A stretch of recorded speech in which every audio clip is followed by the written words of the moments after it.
Okay, in this lesson, let's look at adding another layer of detail to this before the pixels. I'm going to come back to the shader editor. These are the pixels. Let me rename these to pixels character. Now for now, I can hide them. Let's focus on this. For this material, we want to work within the group node because we want the material to be added to the rest of the meshes. So I'm going to come in here, and what I want to do is add a layer of wireframe like we had before. If I take a look at that, let's use pixel size and maybe something like that. It's also going to be an emission. Basically the same effect we did, so maybe greenish, and it has to come before the transparency. So let's do, so it should be mix shader. So mix the emission. Let's see, make this easier to understand. Let me just duplicate this because it's much easier to work outside the node group and then group things back. So I'm just going to duplicate this node group, then ungroup it so that I have access to the nodes. That way I can focus on just this material. Let me connect this back. So what I want to do is have a layer of pixels. So this should be this. So this is the gradient. Now actually, so can be quite confusing, but let's go slow. So we have an emission, and let's have another layer. This time let's use a diffuse.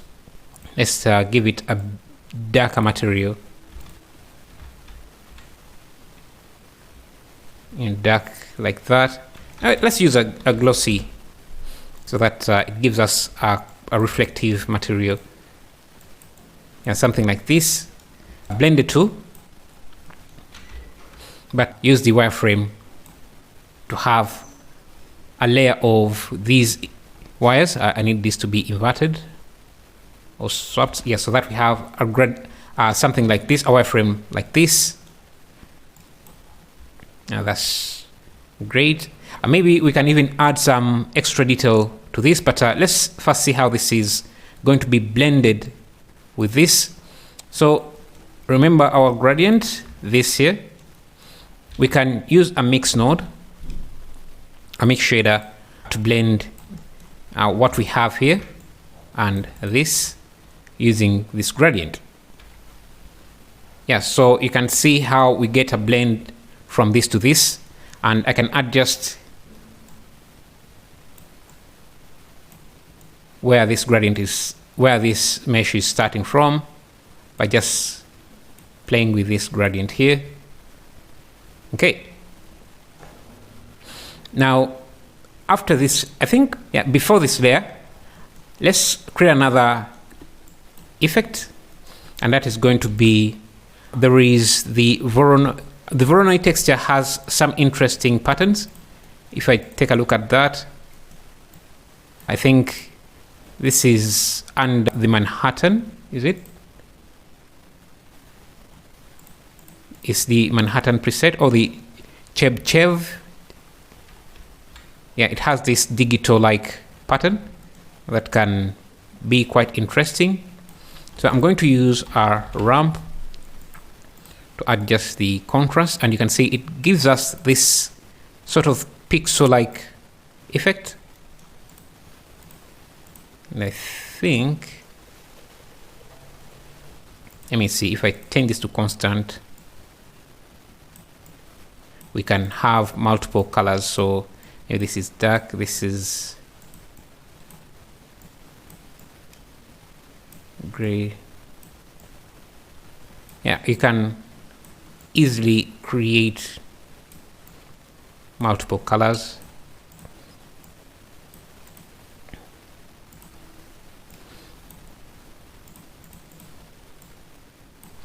Maybe let's use, you can find a pattern that works for you. And we want this to be animated.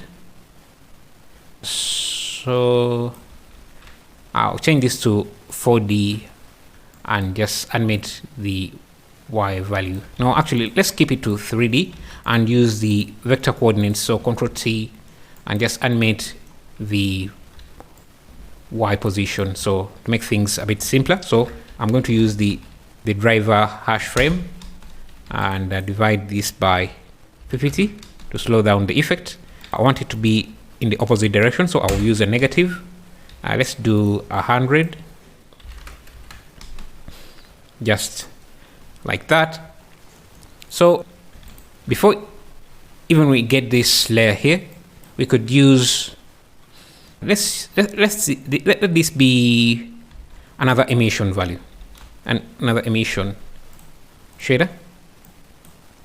So this is going to be like this, but I want to give it some color, so I will use a ramp and let me set it, give it a nice reddish, greenish like that, and that's going to be replacing the wire first. So yeah, so we have that, and after that we can have a layer of the wires, and actually instead of using this shader we're going to adjust it a bit. So this is our wires, and let me increase the size, and I think if we do our transparency with an emission, blend the two, and the black areas we want it to be fully transparent, just like this, and this is going to be green like that, and we can blend this with this, but this time we want to use the same gradient. I don't want to use the same gradient here. I'm just going to create a copy of this because I want to adjust the positioning of the gradient, and just bring this here.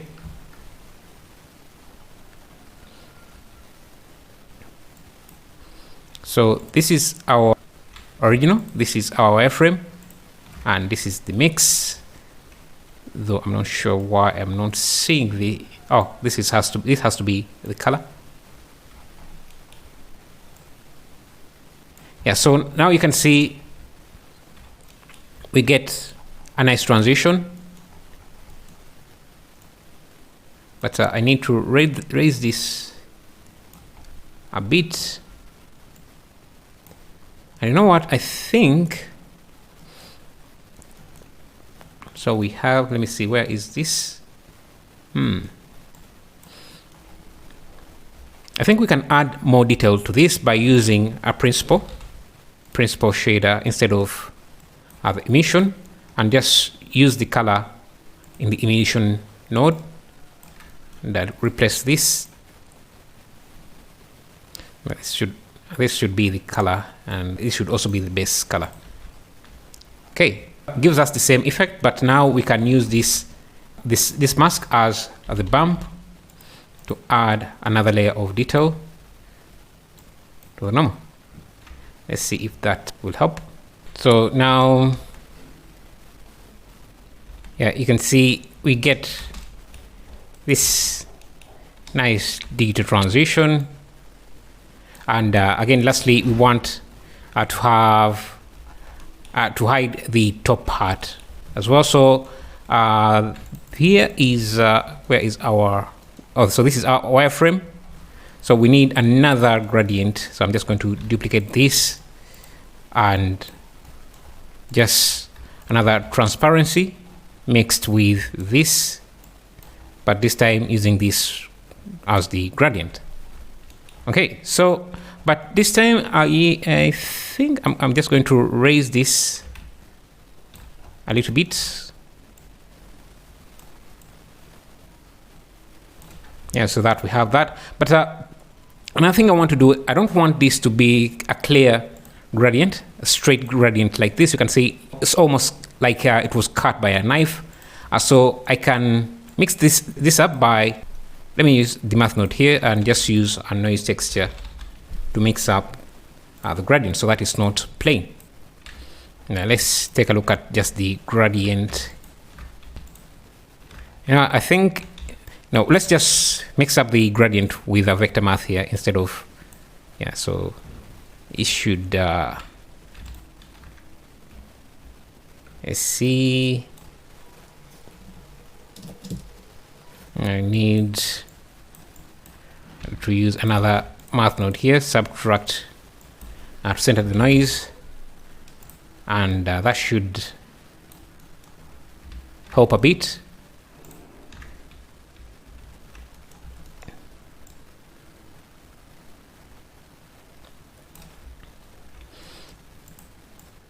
And I can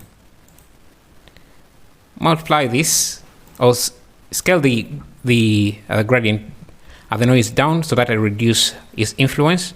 And now you can see that most of the detail is down here instead of being up here as well. So we get that nice transition, natural transition. So this is even better than what I created.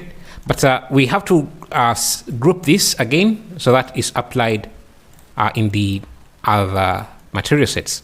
So I'm just going to grab all of this, Control G. Now let me call this mat. This is not needed. Okay, so this is what we have. Make sure you're saving, and I can go to the different material sets and switch out the node group we set up last time.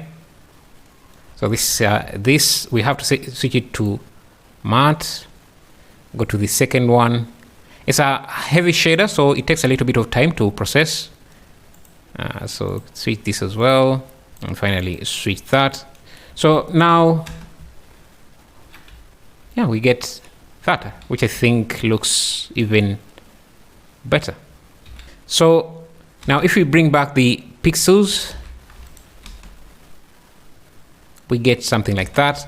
Another thing I don't want is to see the pixels down here after we show the reveal. So let's go back to geometry nodes, and we have this scale gradient. This gradient we set up for the scaling. We can just you add another node here so that it's the end pieces are also removed. And I need to make sure that this. Let's try using the multiply version, and let me see what's.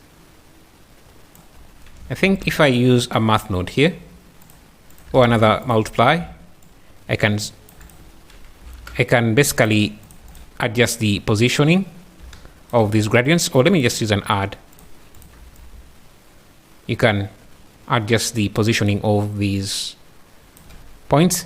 What I've done here is, since this is a gradient, when you add to the gradient, you're basically moving it either up or down. So our gradient was here, and it was being used as the mask for the scale value. So I moved it a bit down. So adding this value is just a way of moving it to different areas, and that leaves us with a nice transition just like that. So that's what we have. So in let's take a look at our compositing. That way we can add these streaks of lights, as you can see, those there, and maybe add some glow to the effect.